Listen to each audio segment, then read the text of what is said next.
Hello, darlings. Bunny Galore here, the queen of the cult movies, and welcome to the very first episode of this brand new show, Bunny and the Beast. I am joined by my very, very glamorous co-host. He's the Chip to my Mrs. Potts. He's the Jason to my Argonauts. It's the one and only Beast. Yes, I am Beast. What an introduction. I've been called glamorous before. I love that. I need to take that on. You are very glamorous. I think to start with, we should probably address the the name. 'Cause I know you as James, but Beast, where did that come from? Oh, Beast has come from a certain... I can see you editing already, and it's like, I have a feeling the story's going to be really filthy. The story's not... It's not that filthy, I don't think.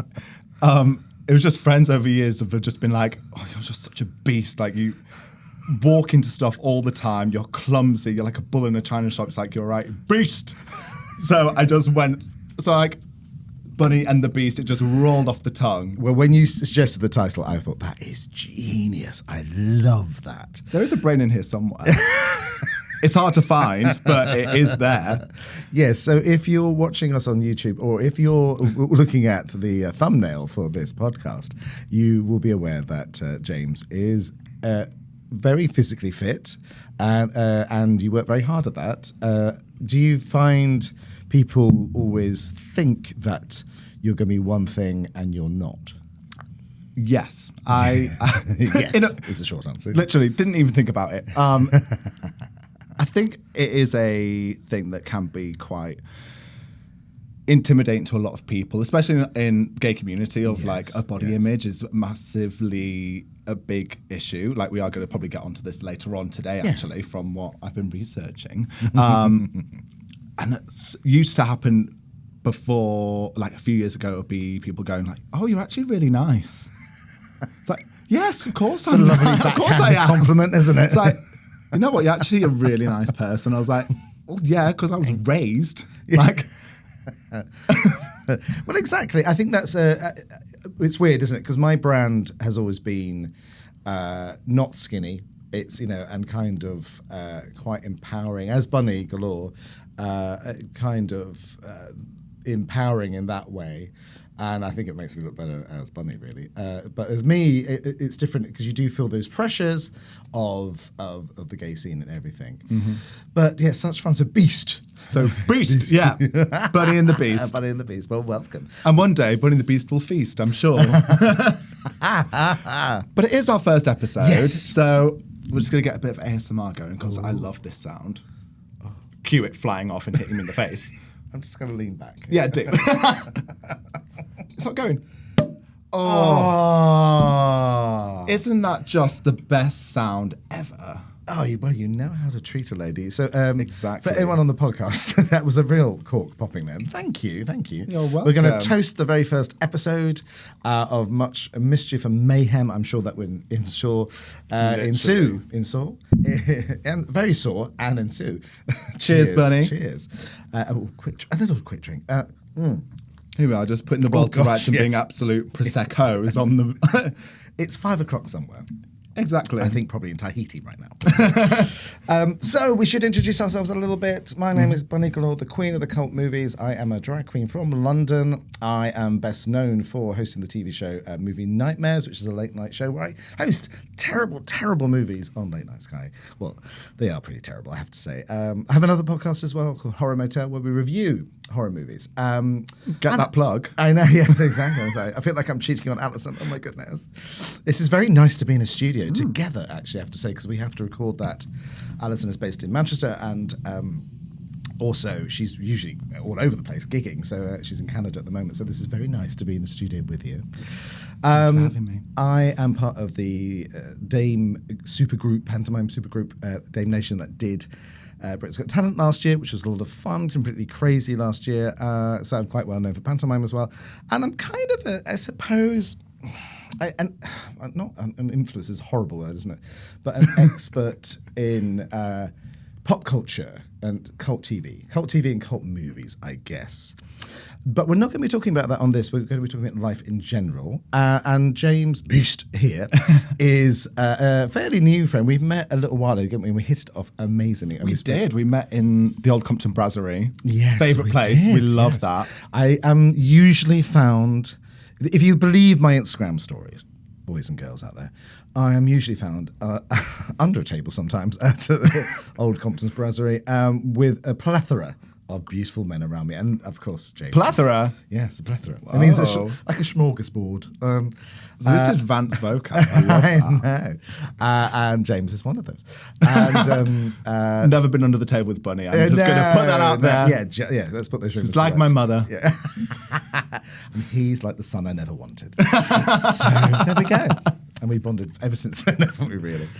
So tell the boys and girls about yourself, James. Oh, boys, girls, non-binary, lovely people.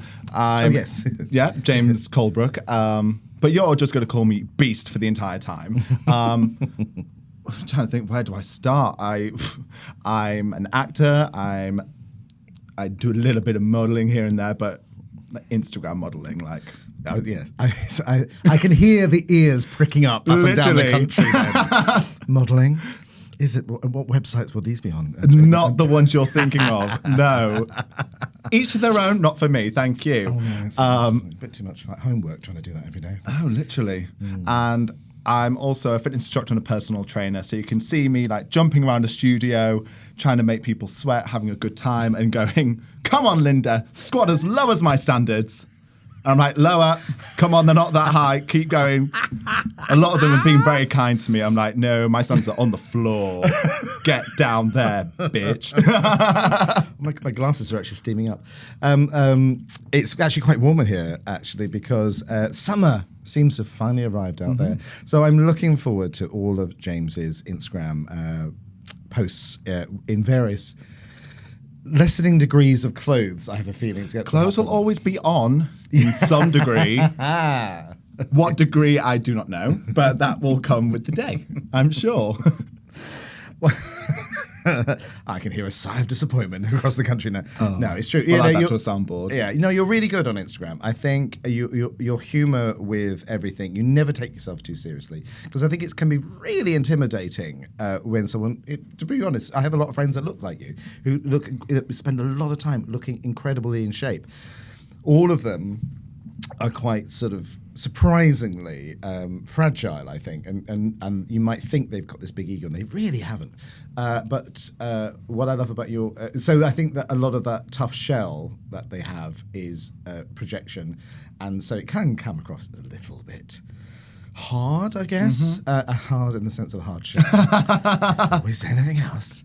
But Before we get cancelled, before you've even started. Oh, I don't know how I've not got cancelled already. So many times. But you don't. You always got a really good sense of humour with it. So I urge you to. Do you want to say what your socials are? Yeah, you can follow me on social media at James Colebrook _. I think it's __. I think it's double underscore. Double is better, apparently. Fantastic. And where can we find you, Bunny? Yeah, so on Instagram, I'm the real Bunny Galore. On Twitter, I'm just Bunny Galore. And if you Google me, you will get. There's a burlesque girl from America that has borrowed my name. Has she paid your licensing for that? Long story. Cancel her. Yeah, so because I do get sent these videos again. Oh my goodness, what are you doing in Vegas? Twirling tassels of fire. And I went, that's not me. And I get tagged in a lot of her gigs, which drives me slightly nuts. Anyway. You could try. I think you should try that in your next brunch. Or just do it at brunch. At brunch, yeah, exactly. Well, I have to say, so I only wore a breastplate for the first time last year, I think it was, and doing brunches. And I was really shocked at, how many of the bartenders at the venue I was playing at were straight, and two, did not look me in the eye ever again. It was like, oh, I see. That's how it is it? It's like, you've known me quite well, and I never think of myself as sexy as Bunny Galore. If you can see the photo. Look at the photo. She's beautiful. But because you feel like a sofa, there's a lot of metal and foam that's involved to look like that. You don't, there's not much skin on show. I do actually show a lot more skin than I ever used to. Isn't that a weird thing? It wasn't until I did burlesque When did that start? 2006, I think that started the Burlesque Revival, which revived Neo Cabaret in London. I became part of that scene way before Drag Race kind of revived drag in the UK. So I was kind of on that straight burlesque scene for a very long time, having a ball because I was the only one gay in the village, the only drag queen in the village. Funnily enough, I mean, there were people that came into that. I remember Myra Dubois came in and covered me when I was doing pantomime, and did Lavoie do it as well? I think Lavoie might have come in as well in the very early days. So, because we're talking like 2009, 10, 11, 12, 13, I think, at the Café de Paris. I'm not going to tell you how old I was then. Just to make you feel really old. I walked straight into that, didn't I? Yes, you did. But it's true because suddenly, I mean, yesterday I posted, we left the Café de Paris 10 years ago. So in November, it would be 10 years since we left because the venue was doing their own shows at that point.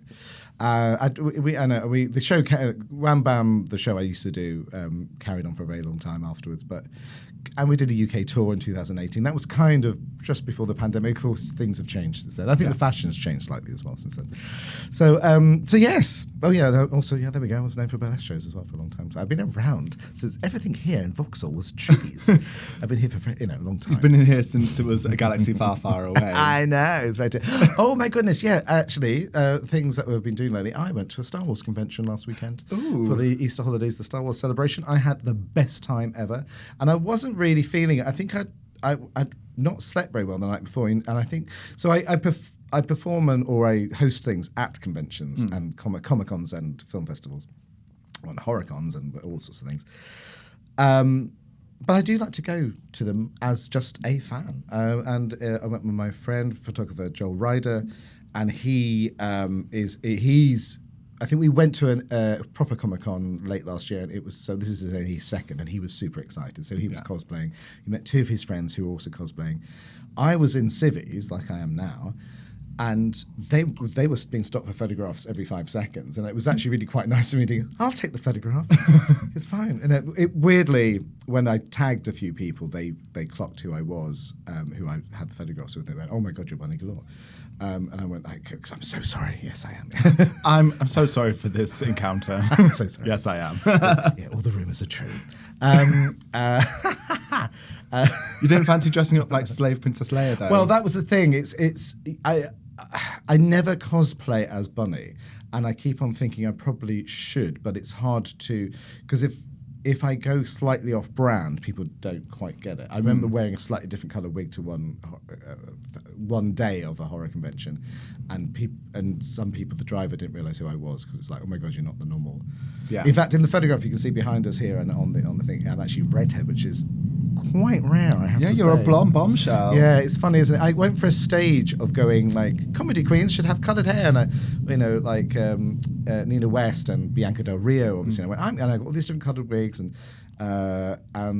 then I've slowly, because her hair is blonde. That's the hair that grows out of her head. That's in my head. Sometimes she likes to put a wig on. Sometimes she too puts down a lace front and wears pink curls and all that stuff. Exactly. She's pink curled the blonde hair underneath it, and that is a wig. Literally. That is the truth that I am playing. So I thought for our first episode, we would talk about something which is quite close to all our hearts, which is probably the most comedic thing, because you've made me laugh a lot about this subject. I know, I've not been able to tell you all of the things, but because you are the Queen of Horror, yes, I thought the best thing to do was do our inaugural episode. I have words too. Look at that! Inaugural. Look at that. I know. Not just her pretty face, boys and girls. It really is. It's private school wasn't a total waste after all, apparently. You went to private school? I know, but don't talk about it. Actually, so did I. I went to a junior school, private school. Waste of money. But because it's our inaugural episode, and you're the Queen of Horror, I thought we'd talk about horror dating stories. I think that's a great idea. Yeah. So, yeah. Bunny, mother, grandmother, what do we have? In your eons of life, you must have the one or two tales. Well, the funny thing is, I was talking to a few friends about this the last few days because I knew we were going to be talking about this today. And I think I joke about this, that I don't have many horror dating stories because I don't remember being on that many dates. I've probably been on about. Because you've been pissed. Well, that's the thing. I've been. What by that I mean is that I would probably meet somebody when I'm out. Basically the old-fashioned. I wouldn't date. I don't date online. I meet someone out, and when you're drunk and you might sleep with them the first time you might get off them, then you kind of build on that, and then you go. So I've met them before I've actually gone on a date. I'm not sitting there like a 1950s housewife, going on a first date, sort of being, going Dutch with somebody, which I think means sharing the bill, not like anything strange sexual things. You're not just running around the house singing "Someday My Prince Will Come." Literally. Well, sometimes that does happen, but yeah, that's Prince, who knows? I just have I have fawns and deer and bluebirds scatter, sort of come around and help me with the housework. I think you have a pest control problem. Yeah. So I've never been on that many dates. Out the last, I would say, last 10 years, I've probably been on 4. 2 of those, as in, like, you've kind of probably have met them online. In fact, my one of the biggest relationships I had in the last few years was pre-pandemic, but we met on Twitter, weirdly, which is such a strange thing. So it's been through not the traditional dating apps. And Twitter is not a dating app. No, it's not. No, but, Twitter? Don't even know her. Instagram DMs on the Or someone else. Yes.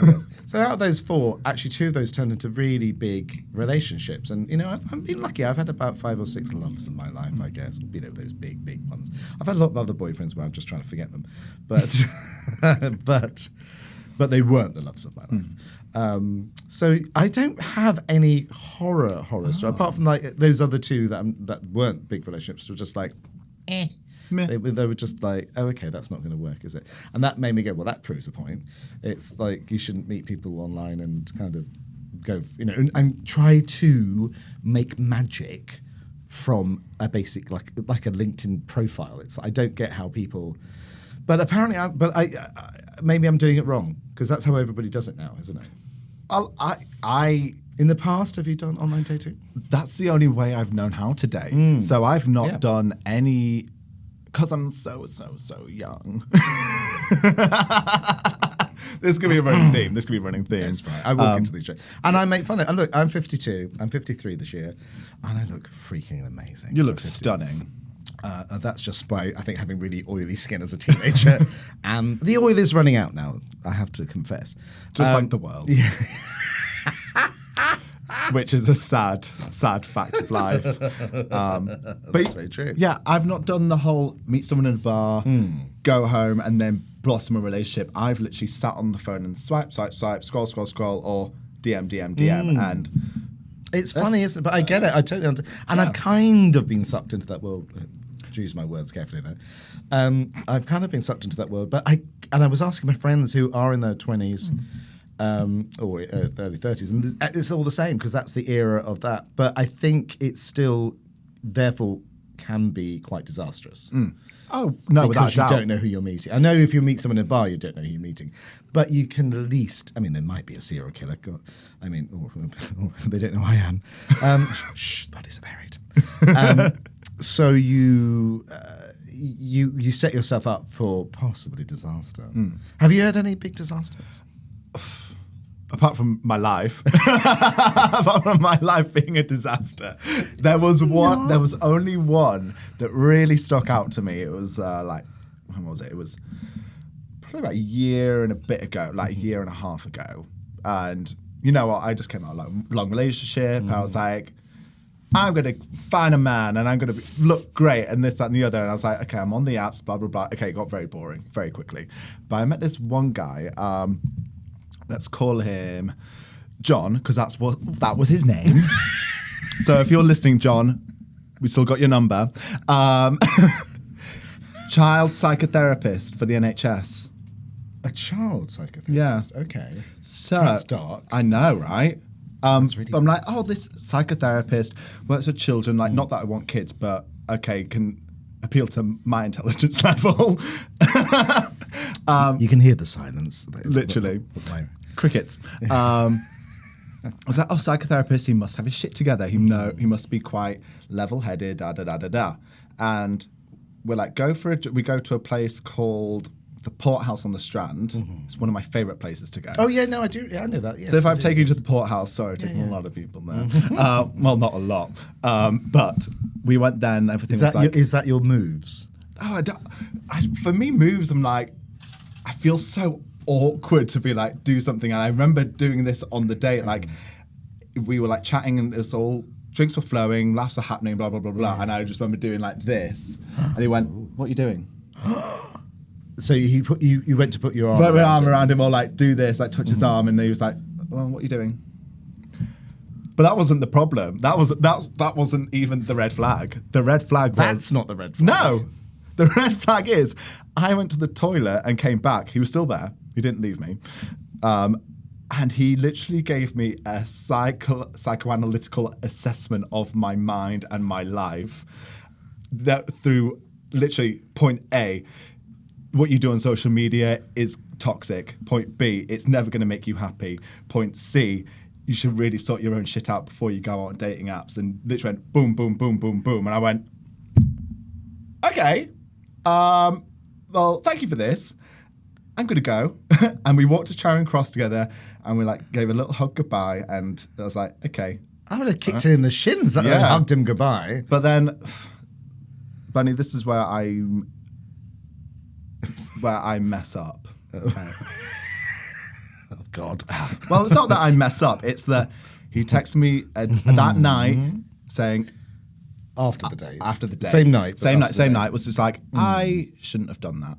That was not my place to say those things. I You think? apologize. Yeah, right. I know you probably won't, but could you give me a second chance? I was like, you know what? You've owned up to being a dick. Yes. Yes. You've okay. owned up doing that's certain fine. things and Yeah, going, sure. owning your shit. And like, that's mature. I can handle that. And then I was like, fine. But the chat was never the same. I was just like, whatever. And then I posted a photo on Instagram and he went, this is not going to work. Instagram's really triggering for me. I can't be dealing with this. It's never going to happen. Bye. And I was like, I don't. This is so weird. So, okay, talk us through a little bit, Brett. Was he threatened by your looks? oh no, Was he ugly? Is probably the slightly all right. He was not all as right. He was nice all right. version of this. It was all right, but I would never say. So why judge somebody about their Instagram account? Is what I'm saying. Yeah. Obviously, you know the answer to this. I'm just saying this out loud. But that is.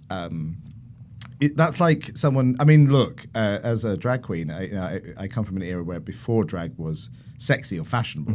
I've been trying to make it that for quite a long time, sexy and fashionable, in my one person at a time. But I always say like, oh, it wasn't so easy. You know, boys don't understand when you're a drag queen the duality of it. And actually now, because of Drag Race, it's become they're more used to the differentiations between. Oh, some people it is their lifestyle, but it is their life. But you know, to me, it's very much a character I play on TV or on stage. It's not something I sort of to go around the house dressed like well sometimes I do. Yeah, but but no I don't. So it's not part of my everyday life. So it's like, having said that, weirdly I've never had any problems whatsoever, and I always set that argument up that boys are really funny about that in the old days. They never were. They always kind of saw me as a separate entity. So I find it so weird to judge somebody like that. So weird. Very, very, very odd. And I was just like, okay, my life isn't Instagram. Like, and that, to be fair, that was one of the things of moments in my life I went, okay, actually, if people think I'm a certain way, let me give you a glimpse behind the curtain and you'll be horrified. But that was my glimpse behind the curtain going, okay, it made me step myself up and go, let's show a bit more authenticity, a bit more personality, because she actually does have personality somewhere. Exactly. But the funny thing is, I was telling my friend this, and I was like, went on this date with this guy, psychotherapist, blah, blah, blah. My friend went, they're him. And I was like, yes. And they're like, babe, me too. Same thing happened to me. And the same thing happened to our friend. Goodness. Like You did serial the same thing. Serial data, and then read them to filth. Oh, well, John, So- if I ever run into this John, he's going to get a slap. Literally. I'm sorry. I shouldn't encourage violence, but you're going to get slapped. But this instigated me to go out onto the world of the social media. Ooh, right, okay. And go find out other people's dating horror stories. Would you like to hear some? I would love to hear some dating horror Oh, stories. where do we start? Because I feel like I've missed out on. Why am I complaining about not having dating horror stories? Yeah, that's a good thing. Shouldn't complain, should I? Really? I'm not saying the relationships didn't turn out to be a horror movie in their own right, but the dates went fine. We're going to finish this recording. You're going to get out on a street corner, aren't you? Be like, date me, please. Someone treat me like shit. I think and thankfully the circle of salt around me is keeping any idiots at bay, so I am fine for now. Thank you. So fire away. What have we got Fire first? away. Darling? All these will be anonymous. That's a big word. Yes. Great. There we go, my words. I had inaugural and now I couldn't say anonymous. Great. I don't think I can say anonymous either. Too many ends. Too many ends. ends. Yeah. No, whoever invented that word. It's like the person that invented the word lisp. Devil. Devil. Phenomenal as well. I can't say that. I can't say that. There we go. There we go. Confessions. You're hearing, finding new things about us here. Yes. Okay, far away. Dating story number one. Okay. He told me he was in the BNP on the date. And this is two guys, obviously. This is. assume. I assume. Well, for the case of anonymity. Yes, it's true. But the majority it's of my. not good either way. Is No, it actually, really? no, it's not. Regardless of your gender identity or Yeah. your sex, whatever, saying I'm part of the BNP. No. I mean, I don't mind people having opinions. But that's not something you. Well, at least you said it up front. Yes. What can I Another say? person ended up having child psychologist told me I'd never be happy. I wonder if it's John. Same person. Oh my god, is that seriously one of them? It could. Oh Yes, my that is genuinely one of them. John, what you doing? Oh gosh. Maybe he needs some therapy himself. Well, yeah, I think someone's a bit insecure about dating, aren't they? Obviously, he goes for very attractive guys, judging from yourself, and has a real issue with that. Yeah, I must do. We're gonna get paid. Wherever you are, John, I hope you're not as hurt as you were. I hope Hurt people hurt people. I hope 6 feet under my patio. If he's not, that's where he's going to end up. Anyway, carry on. Next one. I had a coffee date with someone who turned out to be a stalker. They knew all my business. They got arrested. Oh my god! Seriously? Were they dating Joe Goldberg from You? Have you what? A stalker? That's the. I suppose with social media being out there so much, people will know your business, but like. Yes, but there's a difference on knowing every detail about you Yeah. and or just going, hi, how was your holiday to Dubai in 2012? And you're like, oh, okay. Yeah, I guess my Facebook is private. I have a private Facebook account, and everything else is quite open because that's the brand on Twitter and Instagram. But that is kind of, you'll get that's more the brand. A little bit's my private life, but on my Instagram stories. But it depends what you put out there. That's scary, isn't it? Yeah. Ooh. No. What's the point no. of dating someone if they, one, already know everything about you, but also just, Yeah. no, weird. Something like that. A guy once told me he had a strange obsession with Jade Goody 10 years after she died. May Jade rest in peace on this. Yeah, sorry, I'm not laughing at that. It's just the fact that, Jade Goody was a little while ago. It was a long time ago. That's one of those facts that will get you cast on a reality TV show, though. So good, whoever that is out there. Stealing it. Yeah. How are you going to steal it? There we go. I've been fascinated by Jade Goody since I was 10. That is a unique thing to say on a date, I have to say. I never thought We all have the things we're into and the things we're obsessed with. Some people. Look, I love Doctor Who. I love the TV show The Avengers, Buffy the Vampire Slayer. No, I'm a big cult. Slay. Yeah, Love. big cult boy. I mean, maybe people think that's crazy, but I don't think so much nowadays. But Jade Goody. I'm moving swiftly on. There was a guy who cried after he came into my hand because he actually had a girlfriend. I don't know. Oh my god! Oh, no, that's romance for you, there, isn't it? Literally weeping in two different ways. Oh my word. Okay. But wow. also, you did the thing. Like you openly went to the guy. Like, why are you then putting your emotional trauma on this guy? Like, well, I think there's a thing. There's a. There's not like when what's that phrase, when the balls are full, people's mind tends to like not make great decisions, isn't it? And I think if you're on a spectrum of sexuality, or if you're if it's your first time, I think there's a bit that's fine. It's a bit naughty to do it while you've got a partner. I think that's a bit naughty. You should always try and be single or finish something, and then you want to start dating guys who whatever. It just gets messy. Yeah. Especially if you're exploring yourself in that sense. Well, emotionally, it's just going to become. It's hard work, isn't it? It's the hand bit that makes me. Literally, I just imagine it happening, and then just going, I have a girlfriend. that's how I imagine it. Him like full on Ian Bealing, like, I have a girlfriend. Just the solitary tear coming down his face. Literally, then we got violin out. Oh, sorry, you have someone already and another person wanting you. And now it's a shoe. Thank you. There we go. And now it's a sock. Oh, classy. This is not really a horror story, but I thought it'd be interesting to talk about. I went for a drinks with a mate. He thought it was a date, but I didn't know it was a date. Oh. How do you traverse that situation? Yeah, I know. Funny you should say that. I did wonder a couple of Valentine's days. I always have the most disastrous Valentine's. If I'm with somebody, I have the most disastrous Valentine's days. It's much nicer when you're single.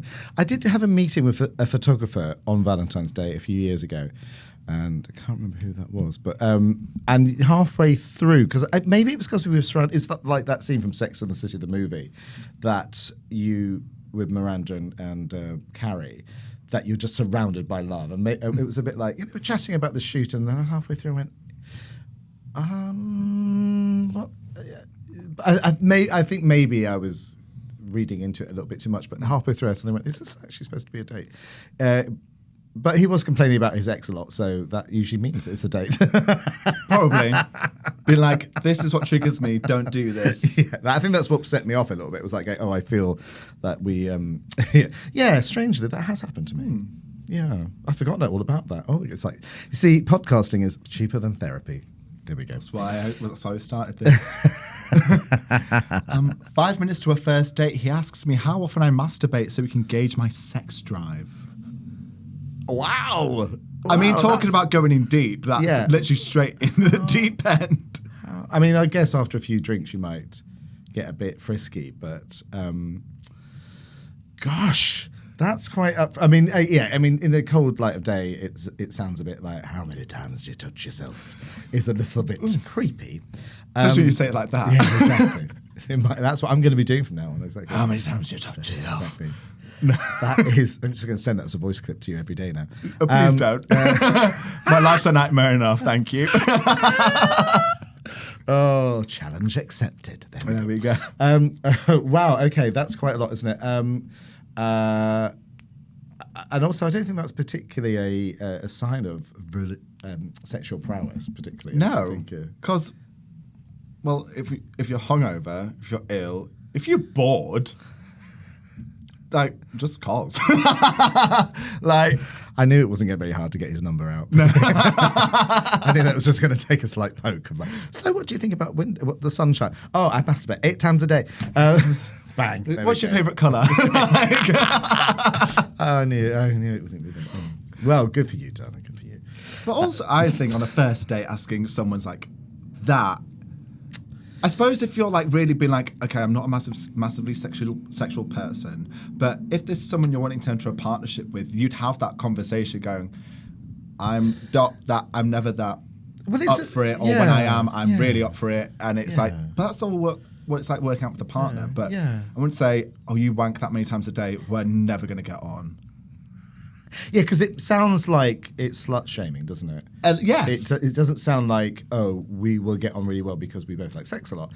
That sounds like it sounds like you're being shamed a little bit. Like, oh, you have that many times a day. Oh, are you okay? What's wrong with you? Yeah, exactly. Is that just me? Something that's been said to me before.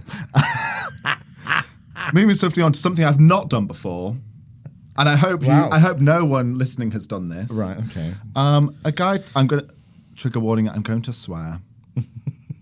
So get the Ofcom complaints in. Yeah. Guy told me on a first date that he fucked a goat when he was 10.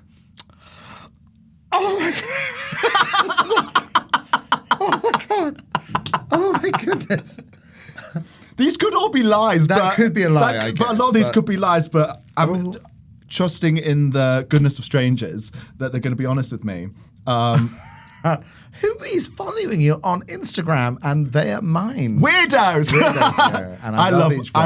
I love them all individually in their own way. Some might need sectioning. This person does. Yeah, because if this was completely anonymous, I guess you won't know who they were anyway. It's not a mate sending that to you, is what I'm trying Oh to no, say. yeah, it's not a story that I've been relayed to Yeah. through a friend. It's someone who answered my poll on Insta. That's going to scar me for life. That is. That's going to stay. It's going to be literally that's going to haunt me. That's haunting. I'm very sorry that person actually was subjected to that situation and to that story in the real life. And who, even if you had done this, who in their right mind would be like, no, what's a really good story to tell?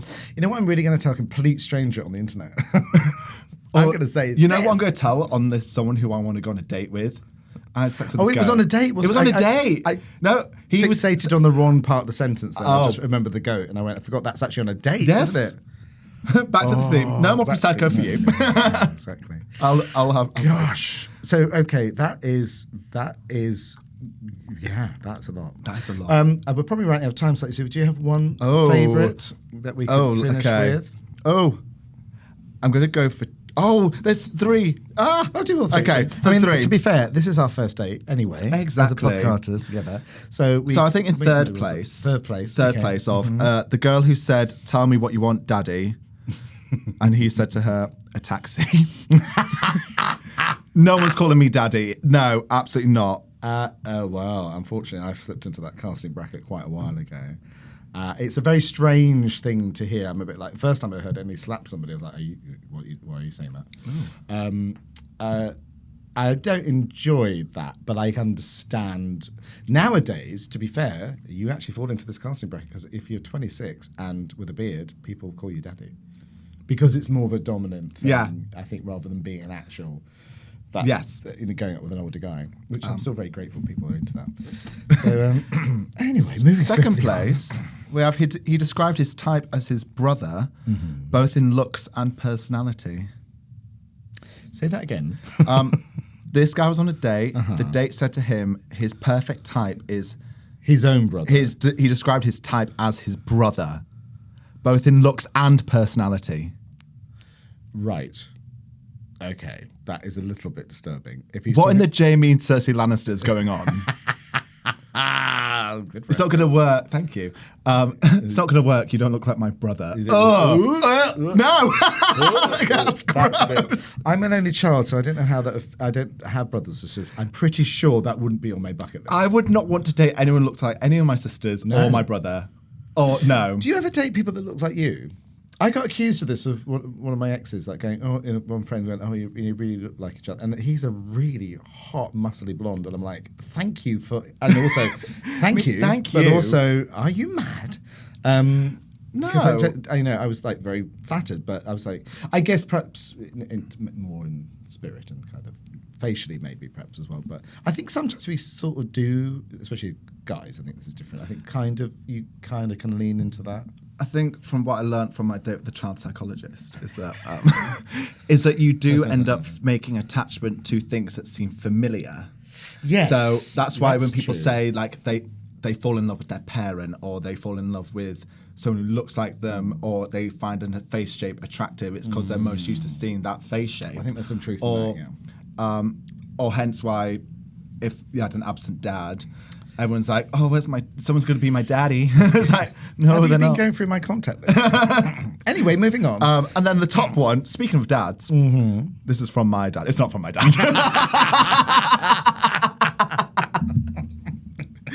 On approximately date 12. Date 12. 12. That's not dating, that's a relationship. 12, yes, that's like a long time. That's at least about 3 If you say you're going to date a 4 week, weeks. that's 3, wait, that's 3 months. Oh, I see what you mean. If you're just doing it once a week. Yeah, If we all live in London, we'd have time to do it all every no, I time, guess you're right. Yeah, no, I suppose. Well, yeah, that's true. No, you're right. 12 dates. so- Wow, that's That's a relationship. Elbow deep. That's isn't a it? marriage in gay world. Yes, it is. Yeah. If you're lesbians, you moved in together. Oh, yeah, cats, shells, candles, baths. God bless the lesbians, we love them. Yeah. On Make love. approximately date 12, when I finally met his family, Oh, so- I'm going to lean a bit closer in because everyone's going to want to hear this. On approximately date 12, when I finally met his family, I realised that I'd previously shagged his dad.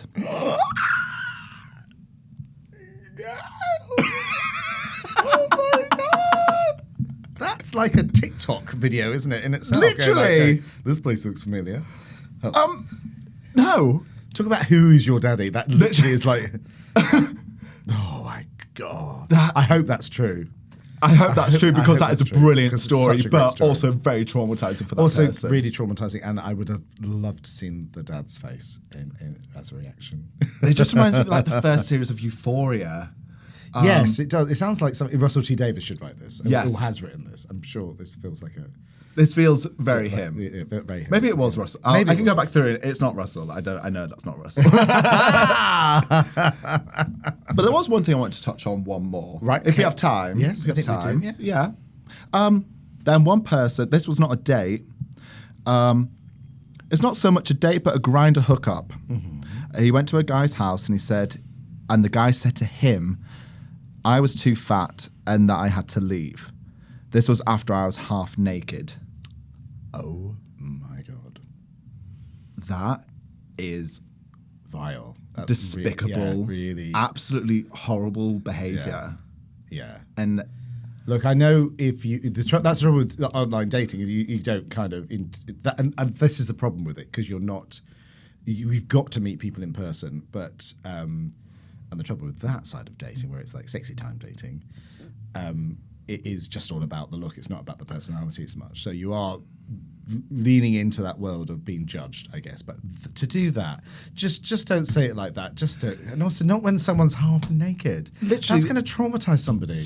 no wonder eating disorders and body dysmorphia and body issues are so prevalent in this community because as soon as you're getting ready to be very exposed, like physically anyway, you're going to be naked, you're going to whatever you do behind closed doors, each to their own,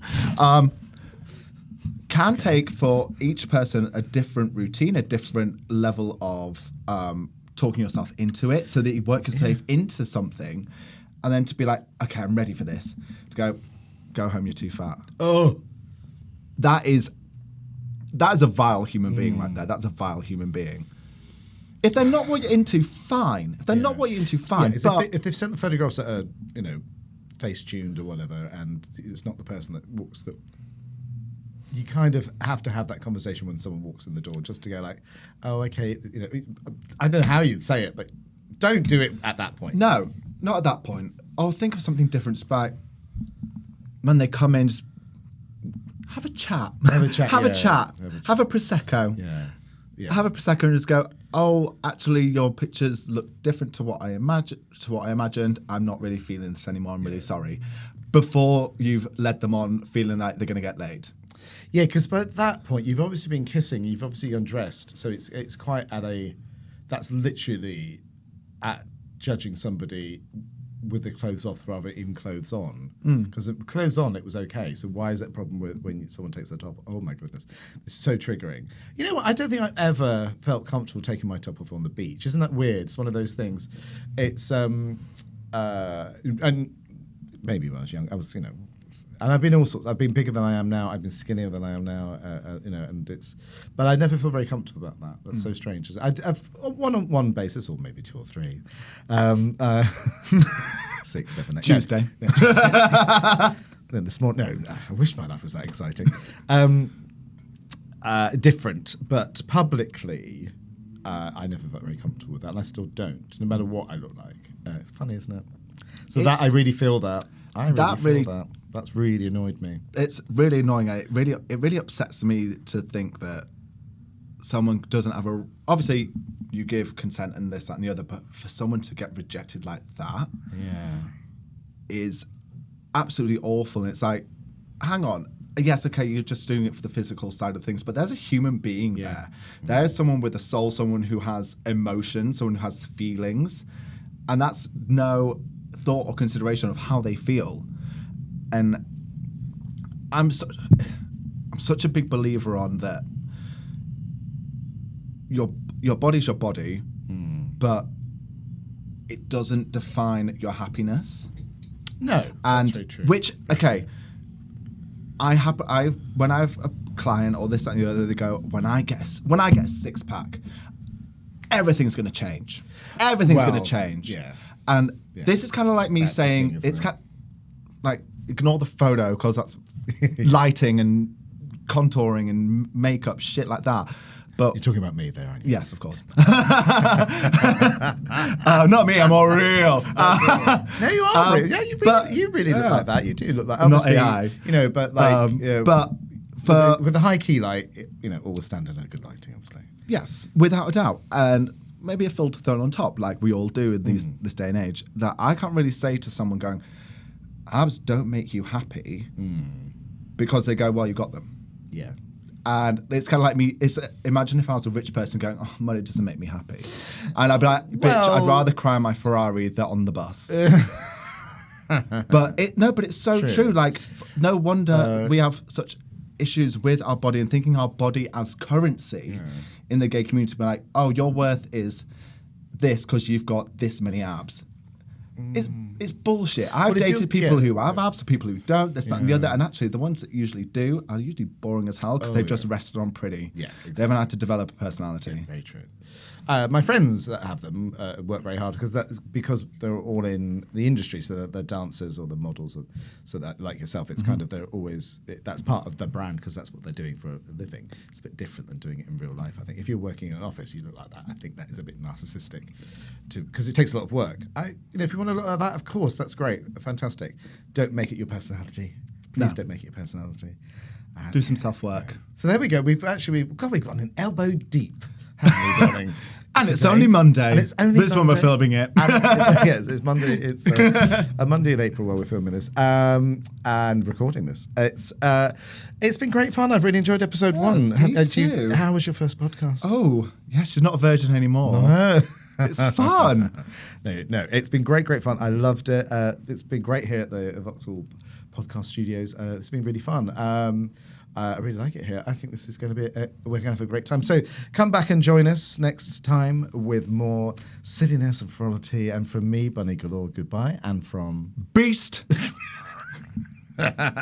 We shall see you next time.